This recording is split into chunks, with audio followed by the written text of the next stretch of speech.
An existential shock.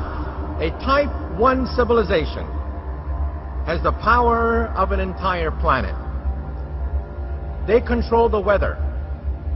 They mine the oceans. They control volcanoes. They control earthquakes. We are now witnessing the greatest transition in the history of the human race. Transition from Type 0 to Type 1.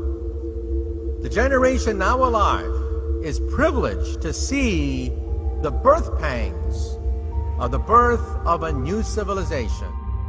And Venezuelan leader Hugo Chavez has once again accused the United States of playing God.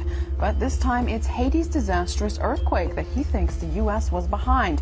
Spanish newspaper ABC quotes Chavez as saying that the U.S. Navy launched a weapon capable of inducing a powerful earthquake off the shore of Haiti. He adds that this time it was only a drill, and the final target is destroying and taking over Iran. The existence of a tectonic weapon has never been proved, but its use is often suspected. Last year, I confronted Heizo Takenaka, the former Japanese finance minister, over why he handed over control of the Japanese financial system to a group of American and European oligarchs. He and his envoy told me that it was because Japan had been threatened by an earthquake machine. I did not believe it at the time. However, when I started exposing some of their doings, I was told by the Japanese security police that because of what I had said on places like Rents.com, that Niigata City was going to be hit by an earthquake. 2 days later, Japan's largest nuclear reactor was the exact epicenter of 2 earthquakes, both 6.8 in magnitude. Japan just had a very, very friendly summit meeting with China where the emperor met the Chinese leader 3 times. There is a possibility a part of Japan will sink. It will not be an accident. It will be created by the world government. Tonight, breaking news, Japan's tsunami disaster. A huge quake triggers chaos as people flee swaying buildings and city fires.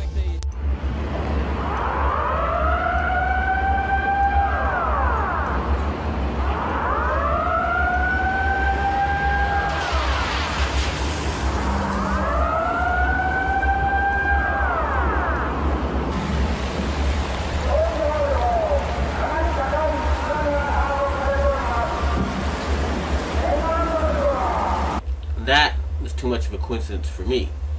So I started doing research and found out about HAARP, H-A-A-R-P. And I realized that they really did know how to make earthquakes. And they do it by shooting a 1 billion-watt microwave into the ionosphere, which is the part of the atmosphere that has a lot of energy in it. That pushes the ionosphere up into outer space, and then it rebounds. And the way it rebounds can cause earthquakes.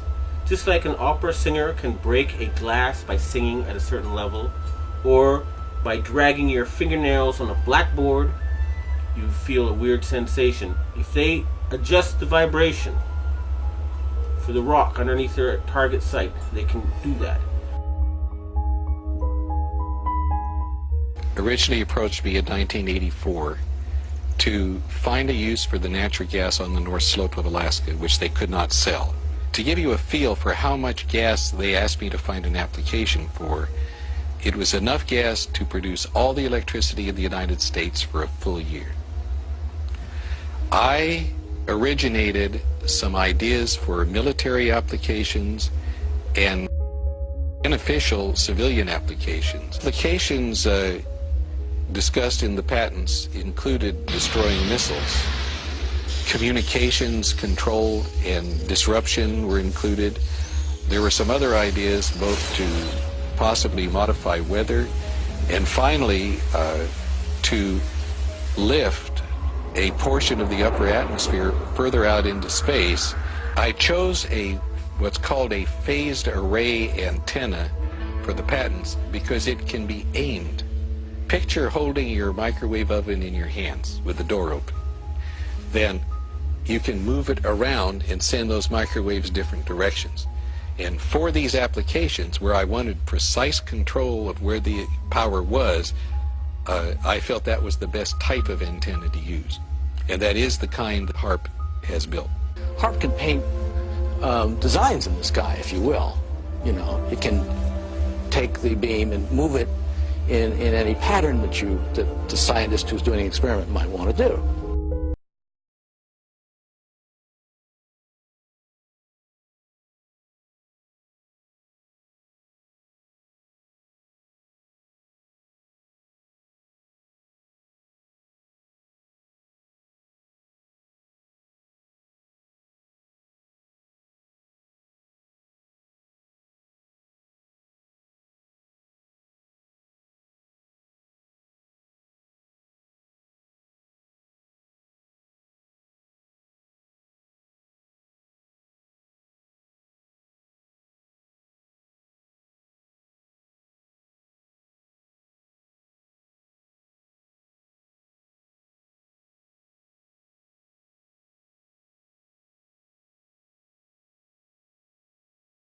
For an hour and a half, that would equal the energy in a hydrogen bomb.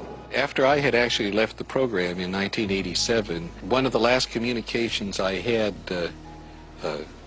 with ARCO indicated that there had been a contract awarded for ionospheric warfare studies. And remember, a billion-watt microwave. What does microwave do to water?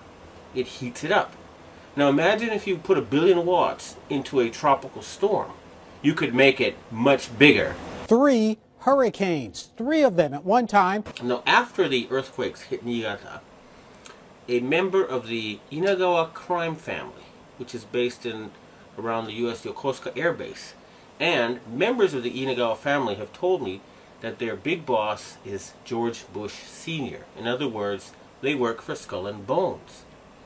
And they invited me to a so-called UFO gathering where they showed me the video of this blob. They told me it was a UFO, but it was obviously, to me anyway, a plasma weapon, or a ball of heat created by something like a 1 billion-watt microwave. And I predicted in my blog that there would be videos of lights found above China before the earthquake. And those videos then appeared on the internet after I predicted they would. And furthermore, a Taiwanese satellite detected a 50% drop in the ionosphere, in the amount of electric energy in the ionosphere above the earthquake zone. Now, a 50% drop would be exactly what would happen with HAARP. It would push the ionosphere up, and then it would slam back down. The instant that we energized it, there was between a 4 and 4.5 on the Richter scale earthquake that occurred.